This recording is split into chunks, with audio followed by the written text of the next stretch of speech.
Labdien, mani sauc Uldis Amerikas. Esmu Ciela Flora valdes priekšsēdētājs. Ciela Flora šogad atzīmē 30 gadi, un tādēļ katru mēnesi iepazīstina ar tiem notikumiem, aktualitātēm, kas mums šobrīd Laflorā ir. Tātad māja mēnesis.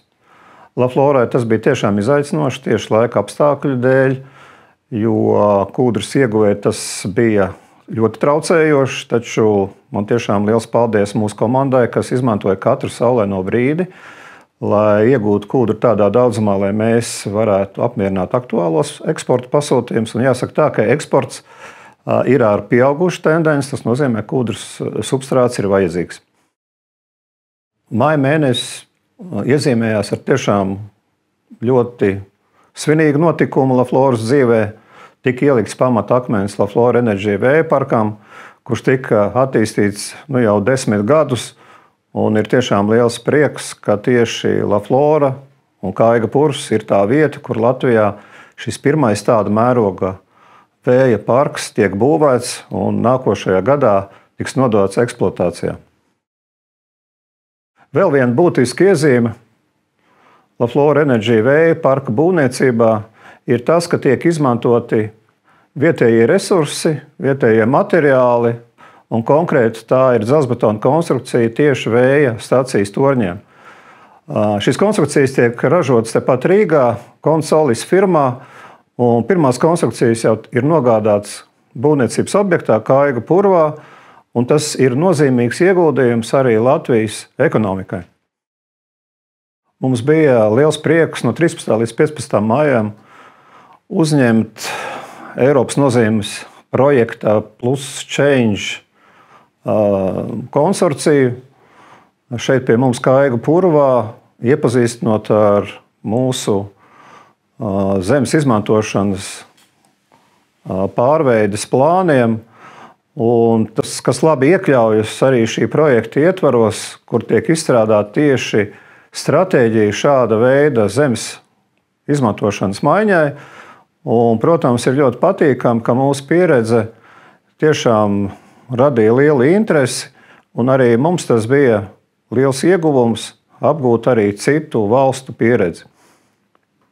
Mums bija arī liels prieks piedalīties tādā interesanta objekta izveidē Cēsīs, kur mūsu draugi firma Clean Air ir izveidojusi tādu ļoti interesantu objektu, vides objektu ar tādu izglītojošu nozīmi, kur apskata vides, klimata, aprites, miedarbību. Un sevišķi prieks ir par to, ka mēs varējām šim objektam piedāvāt saknes no mūsu purva, lai nodrošinātu šī objekta varbūt tādu vizuālu estētiku un apliecinājumu tam, ka daba un cilvēks, viņš ir kopība. Māja mēnesis arī bija tas mēnesis, kad tika turpināta aktīva darbība tieši izglītības laukā, arī uzrunājot sabiedrību, uzrunājot studentus, skolniekus. Un šeit jāatzīmē lekcija Meža un vides fakultātē Jelgavā, kur maģistrāntiem tika stāstīts par purvkopību, kāda ir tā mūsu izpratne par purviem, par kūdru, par visām tām iespējām, ko sniedz šis resurs.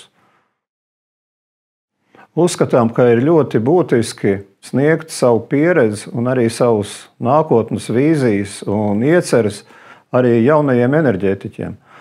Nākotnes enerģētiķiem, kuri apmeklēja Kaiga purva Laflora Energy vēja parku, kur arī prezentējām savas idejas un vīzijas.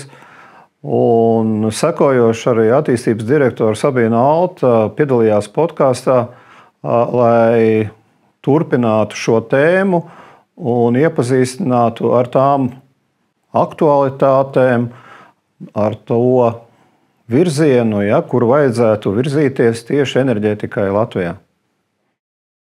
Uzskatu, ka arī ir ļoti būtiski piedalīties dažāda veida aktivitātēs, arī TV raidījumos, lai skaidrotu atjaunīgās enerģijas nozīme Latvijas ekonomikai un Latvijas drošībai, enerģētiskai drošībai. Kā piemēru var minēt dalību TV24 raidījumā Nacionālā interešu klubs un ne tikai arī tur, arī cita veida aktivitātes tieši mediju vidē. Vēl jāatzīmē 2 pasākumi māja mēnesī, kur es pats piedalījos un ko es uzskatu, kas ir ļoti būtiski, jo šeit tika uzrunāti ne tikai uzņēmēji un kolēģi Zemgales reģionā, būtībā visā Latvijā. Tas bija Zemgales uzņēmēju fórums un sevišķi būtiski, manuprāt, likās pasākums Jelgavā, kas tika organizēts no Klimata enerģētikas ministrijas puses, lai uzrunātu tieši jaunos studentus, skolniekus, lai izvēlētos savu nākošo dzīves ceļu tieši enerģētikā. Un noslēgumā vēlos teikt, ka māja mēnesis tiešām bija ļoti ražīgs vēja parka būvniecības procesā, tika turpināta pamata būvniecība, kabeļu guldīšana. Un jāsaka tā, ka visi darbi norit pēc iepriekš sastādītā grafika, un jūnija mēnesī jau tiks veidots šie vēju staciju torņi. Un noslēgumā vēlos visiem vēlēt labus laika apstākļus, protams, lai mēs varētu veikt un turpināt kūdras ieguvi. Un, protams, gatavoties Jāņiem, mūsu saulgriežu svētkiem, labā noskaņojumā un ar labu padarītu darbu sajūtu.